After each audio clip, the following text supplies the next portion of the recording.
Damn, son, where'd you find this?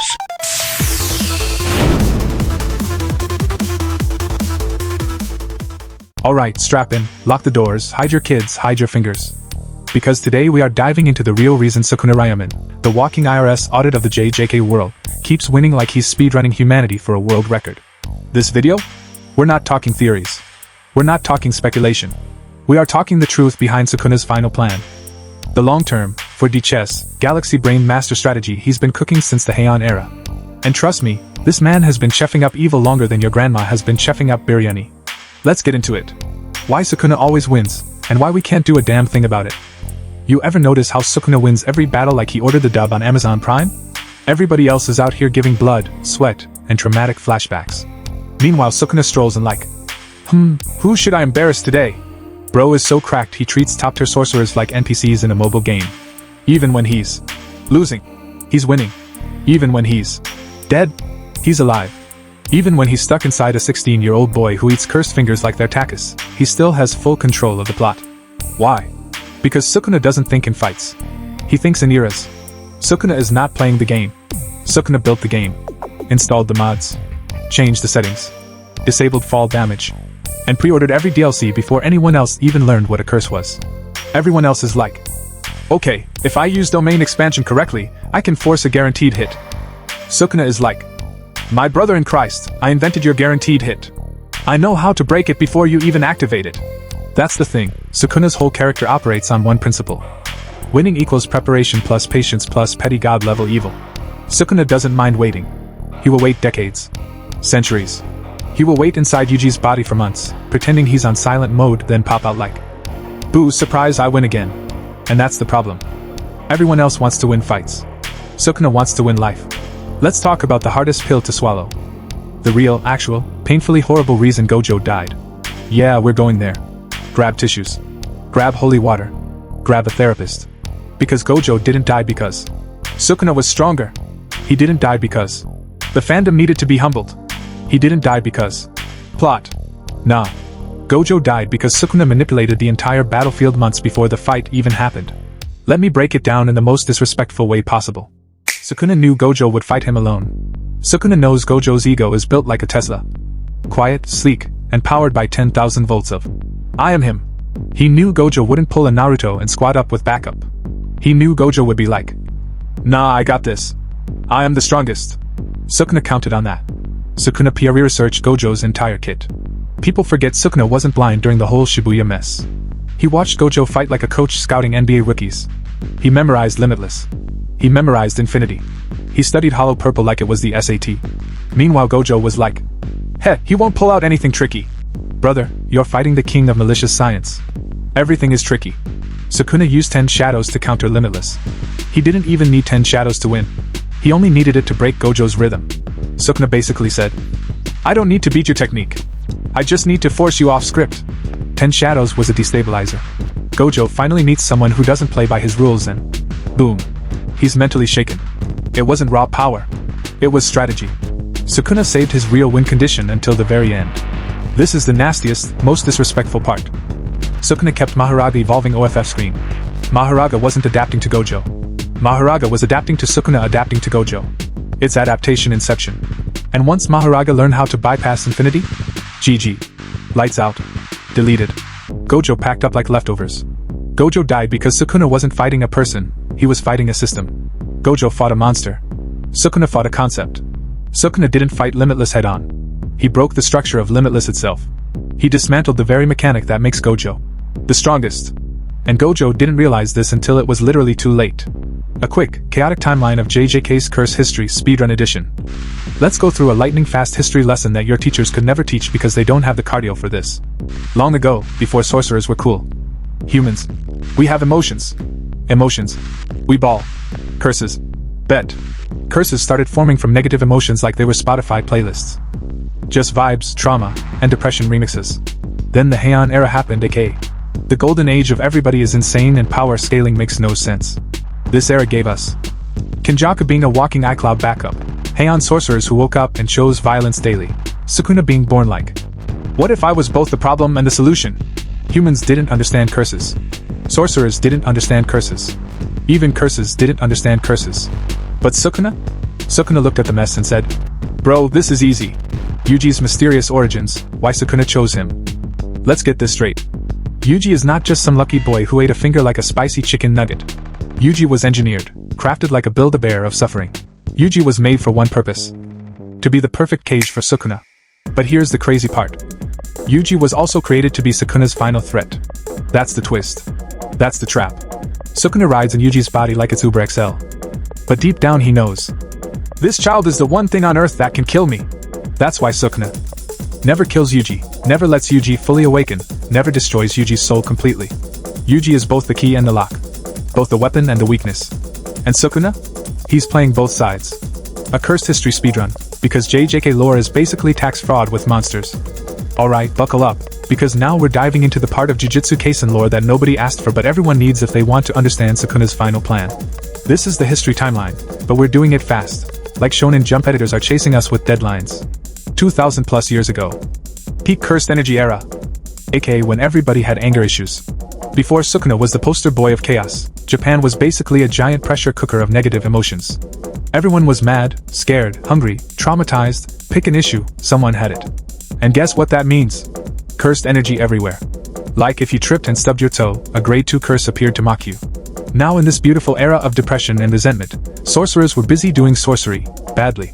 They were still figuring things out, experimenting, getting possessed, exploding, basically the sorcery version of early Windows operating systems. And into this hot mess of a world walked one man. Sukuna. Except he wasn't a curse yet. He was human, a sorcerer so absurdly strong that everyone else looked like they were still using dial-up internet, while he had fiber-optic Wi-Fi directly installed in his soul. People tried to jump him. Entire clans teamed up. Temples. Monasteries. Empires. Everyone wanted him dead. Spoiler, they failed. Horribly. Sukuna wasn't born evil. He just thought everyone else was boring. His philosophy back then already had the seeds of his final plan. The strong exist to destroy systems. The weak exist to complain about it. We didn't say he was nice. We said he was consistent. The Heian era peak. Sorcerers are dumb and dying constantly. Period. This is when Jujutsu evolved but also somehow didn't. Sorcerers developed techniques, barriers, domains, but guess who pushed them to do that? Sukuna. He fought everybody. And they learned badly, but they learned. The sorcerer world basically speedran development just to survive him. In other words, the entire Jujutsu system was built because one guy was too strong and everyone else panicked. Sukuna defined the ceiling. Everyone else tried to reach it and snapped their ankles. When he finally died. Well, died. People couldn't even destroy his body. They had to chop it up into 20 fingers like it was some kind of cursed charcuterie board and hope future generations would figure it out. Guess what? They didn't. 1,000 years of dumb decisions. Across a millennium, curse users and curse manipulators all tried to figure out Sukuna's remains. Some worshipped him. Some sealed him in boxes. Some used his fingers as stress relief fidget toys. Some swallowed them for power. Nobody understood the full consequences. But someone did. Kenjaku. And this is where it gets spicy. Kenjaku, master brain-hopping sorcerer, had one goal. Force humanity into evolving through cursed energy. He needed chaos. War. Death. Experiments. And Sukuna? He was the ultimate catalyst. Kenjaku didn't just anticipate Sukuna's return. He engineered the world so that if Sukuna came back, he'd walk into a perfect sandbox of violence and cursed evolution. Think of it like this. Sukuna is the apocalypse. Kenjaku is the event planner. Together, they're the reason every sorcerer after the Heian era suffers. Present day, the age of God-tier kids with zero emotional stability. Modern sorcerers are mostly jokes compared to the Heian Golden Age. But Maharaga, the 10 Shadows, the 6 Eyes, RCT, Barrier Arts, those stayed. Which brings us back to Sukuna's long-term strategy. His 1,000-year plan works only if the following conditions are true. Sorcerers still exist in large numbers. The 10 Shadows technique still exists. The 6 Eyes exists to oppose him. Cursed energy has evolved but not surpassed him. Human society has grown arrogant enough to think they can resist curses without understanding them. And guess what? All of these conditions survived for 10 centuries. Which means Sukuna didn't just return by accident. He returned because the world finally matched the shape of his plan. The secret of Yuji Itadori, this part is illegal in 3 dimensions. Let's talk about Yuji. The walking shonen protagonist with the personality of a golden retriever and the durability of a kitchen appliance. Yuji is not normal. We don't mean emotionally. We mean physically, spiritually, historically. Theory number 1, Yuji is engineered. When you look at the ingredients of the perfect Sukuna vessel, Inhuman physical strength, absurd regeneration, resistance to poison, no curse technique, innate compatibility with a legendary monster, a soul structure weirdly similar to Sukuna's. It becomes clear. Yuji was made for this. And who could do that? Kenjaku. Obviously. This man gave abortions to cursed spirits the same way normal people give away coupons. Birth manipulation is his side hustle. Yuji being Kenjaku's son isn't an accident. It's a design choice. Yuji is a biological weapon, created for one single purpose: to host Sukuna, or kill him. Kenjaku didn't care which one happened. Either outcome pushed his plan forward. Theory number 2, Yuji's soul structure. Remember, in JJK, techniques and power come from the soul, not the body. Yuji's soul is weirdly stable, flexible, and durable. Most humans would liquefy from swallowing a single Sukuna finger. Yuji swallowed 20, eventually. And didn't pop like a balloon. This means his soul is either tempered through some ancient lineage, artificially engineered, or modeled after Sukuna's own soul. And number 3 is the scary one. If Yuji's soul structure is similar to Sukuna's, that means he's basically a backup copy of the King of Curses. A failsafe. A contingency plan. A mirrored vessel. Sukuna noticed this instantly. That's why he used Yuji. That's why he toyed with him. That's why he eventually betrayed him. Because Yuji isn't a vessel. He's a rival soul. And that matters for Sukuna's final endgame. How all this connects to Sukuna's ultimate endgame. We're not at the final explanation yet, that's for part 3, but here's the setup. Sukuna's strategy across 1,000 years revolves around 3 key objectives. 1. Reincarnation in a fully evolved body. His original body was unstoppable. But cursed energy evolves. He needed a modern human body capable of adapting to his full power.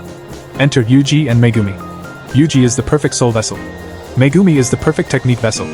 Sukuna needed both. 2. Obtain the one technique that can kill anything. This is the big one. Maharaga's adaptation.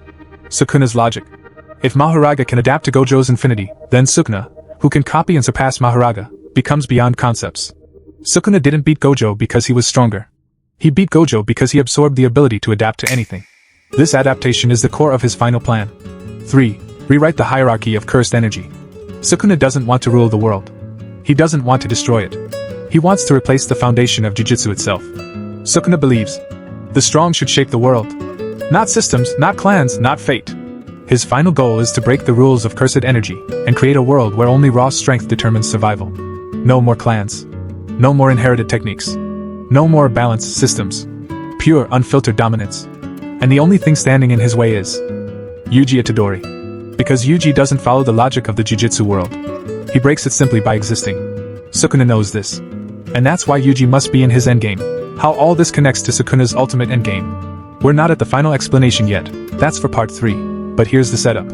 Sukuna's strategy across 1,000 years revolves around 3 key objectives. 1. Reincarnation in a fully evolved body. His original body was unstoppable. But cursed energy evolves. He needed a modern human body capable of adapting to his full power. Enter Yuji and Megumi. Yuji is the perfect soul vessel. Megumi is the perfect technique vessel. Sukuna needed both. 2. Obtain the one technique that can kill anything. This is the big one. Maharaga's adaptation. Sukuna's logic. If Maharaga can adapt to Gojo's infinity, then Sukuna, who can copy and surpass Maharaga, becomes beyond concepts. Sukuna didn't beat Gojo because he was stronger. He beat Gojo because he absorbed the ability to adapt to anything. Megumi is the owner of the 10 Shadows technique, TST, one of the most broken, illegal, tax evasion level abilities in the entire JJK universe. Let's break down what TST can do. Summon Shikigami, combine them, sacrifice them, create new ones, scale them infinitely, and most importantly, summon Maharaga, the strongest adaptive being in Jujutsu history. This is where Sukuna lost his mind. Because if you're a guy like Sukuna, a man who already broke every rule in sorcery, you don't want a strong technique. You want a technique that breaks concepts. And TST is exactly that. But he could have taken Megumi's body earlier. True. He could have. But Megumi's soul wasn't weak enough yet. He still had guilt, control, purpose, attachment to his sister, some amount of willpower. Sukuna needed him broken. He waited. He watched. He manipulated events. Megumi losing Tsumiki. Megumi spiraling into despair. Megumi cracking like a cheap smartphone screen. And then Sukuna took his body. When Megumi was emotionally destroyed beyond repair, that's when Sukuna said, "Perfect. Now I'll take that." Cold. Calculated. Cruel. But strategically flawless. Yuji, the soul that refuses to break. Now we flip the chessboard and look at Yuji again. The reason Sukuna fears Yuji, yes, fears him, isn't because Yuji is strong. It's because Yuji is impossible. Everyone in JJK breaks. Gojo lost to fate. Geto lost to ideology. Yaga lost to the system. Megumi lost to despair. Nobara lost to the plot. Naomi lost to his shift ending. But Yuji? Yuji is a cockroach made of optimism and brain damage. He refuses to die. He refuses to quit. He refuses to let his soul be overwritten. That's not normal. That's not human. That's not even sorcerer-like. Yuji has the strongest soul durability in the entire cast. Why this terrifies Sukuna? If curse techniques come from the soul, and Sukuna needs Megumi because his own body is incomplete, and Maharaga's adaptation makes him nearly invincible, there is still one threat to him. A soul that he cannot overwrite. A soul he cannot break. A soul that can resist the king of curses. Yuji's soul is Sukuna's natural predator, and Sukuna knows it. Let's map out what Sukuna achieves once he gets Megumi's body plus Maharaga adaptation. A body that can withstand his full cursed energy output. His original body was legendary, but Megumi's is evolved, shaped by modern sorcery genetics, and trained physically for combat. Sukuna now has a body that doesn't deteriorate, doesn't reject his power, doesn't collapse at the cellular level, can host infinite expansions. This alone is insane. But wait, it gets worse. 10 shadows plus adaptation equals concept-breaking monster. Maharaga evolves to overcome anything. Techniques, domains, barriers, concepts, laws of physics if necessary. When Sukuna defeats Maharaga, he gains access to the same adaptation. Gojo's infinity? Adapted. Barrier rules? Adapted. Reverse curse technique? Adapted. Soul-based hacks? Adapted. In short, Sukuna becomes a walking, nope, button for the entire JJK power system. No technique is guaranteed to kill him anymore. Except one thing can. A soul that won't bend. Yuji. The anti-CT world. Plan. Sukuna doesn't just want strength. He wants freedom. Freedom from limitations. Freedom from systems. Freedom from cursed techniques dictating destiny. He wants a world where techniques don't matter, clans don't matter, rules don't matter, the strong impose their existence naturally. He wants to collapse the sorcery hierarchy. Not rule it. Not reform it. Not replace it. Destroy it. This is why Sukuna showed interest in Megumi. Why he tolerated Yuji. Why he went after Gojo first. Why he manipulated the culling game. Everything was to set the board for the final version of himself, one who transcends Jujutsu laws entirely. The true final plan, 1,000 years of calculated violence. Here it is. The big reveal. Sukuna's final plan has 3 stages. Stage 1, acquire the perfect components. A body capable of hosting his full power, Megumi, a technique capable of breaking any concept, 10 shadows, a soul capable of containing the transformation Yuji. Each serves a purpose. Without Gojo, humanity and sorcerers lose their shield. Now Sukuna can reshape the world freely. Stage 3, transcendence, the final form. Sukuna's ultimate goal is not domination. It's transcendence. Sukuna must remove the final obstacle. Yuji Itadori. Yuji is the single bug in Sukuna's transformation. That's why Sukuna hates him. That's why Sukuna fears him. That's why Sukuna watches him so closely. Yuji's soul is the one thing Sukuna cannot adapt to. The inevitable conclusion, Sukuna versus Yuji, the real final battle. When everything is done. When the world is torn apart. When the clans fall. When the Jujutsu system collapses. When every sorcerer is dead or irrelevant. There will be only 2 beings left with the capacity to rewrite reality. Sukuna. And Yuji. One representing absolute dominance. The other representing the unbreakable soul. And this is Sukuna's real final plan. To evolve beyond humanity and curses. By defeating the only soul capable of contesting his existence. Yuji isn't the vessel. He's the final test. The last gate. The one thing Sukuna must crush to ascend. And if Yuji survives, if Yuji's soul outlasts the strongest curse in history, then everything Sukuna built over 1,000 years falls apart. This is why the ending is inevitable. Sukuna versus Yuji isn't a fight. It's destiny. The final collision of 2 incompatible truths. One soul must overwrite the other. Only one remains standing. And that's the truth behind Sukuna's final plan.